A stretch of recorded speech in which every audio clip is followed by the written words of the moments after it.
ಅವರು ಬರಲಿಲ್ಲ ಎಂಬಿತ್ಯಾದಿ ಮನಸ್ತಾಪವ ಮೂಲೆಗಿಟ್ಟು ಕೈಯ ಹಿಡಿದು ಹೊನ್ನುಡಿಯ ನುಡಿದು ನಾಡ ದೇವಿಯ ರಥವೆಳೆದು ಇಡೀ ಜಗಕ್ಕೆ ಪಸರಿಸೋಣ ಕನ್ನಡದ ಒಲವ. ಸಮ್ಮೇಳನವೆಂದರೆ ಭಾರಿ ನಗಾರಿ, ಡೋಲಿನ ಭರ್ಜರಿ, ಸದ್ದು ಗದ್ದಲಿನ ಕುಣಿತವಲ್ಲ. ಬಿಳಿ ಬಿಳಿ ಬಣ್ಣದ ಬಟ್ಟೆಯ ತೊಟ್ಟು, ಹಕೆಂಬಾವುಟದ ಶಾಲ್ ತೊಟ್ಟು, ವೇದಿಕೆ ಏರಿ ಕಾಲದ ಮಿತಿ ಮೀರಿ ಮಾತಾಡುವ ಹರಟೆ ಮಲ್ಲರ ತಾಣವಲ್ಲ. ಆಳ ಕೀಳಿದ ತಾಯ್ನುಡಿಯ ನೆನೆದು ಮಹನೀಯರ ನೆನಪಲ್ಲಿ ಆದರ್ಶದ ಬೀಜ ಮನಸ್ಸಲ್ಲಿ ಬಿತ್ತುತ್ತ ನುಡಿದೇವಿಯ ಕಳಸ ಮೇಲೆ ಕೆತ್ತಿ ಸಾಗುವ ಹರಕೆಯ ಯಾತ್ರೆಯಾಗಲಿ, ಕನ್ನಡಮ್ಮನ ಜಾತ್ರೆ ಹಸನಾಗಲಿ.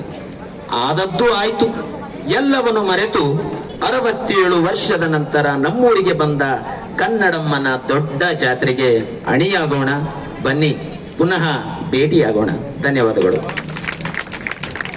ಖಂಡಿತ ಸರ್, ಎಲ್ಲರೂ ಹೋಗೋಣ.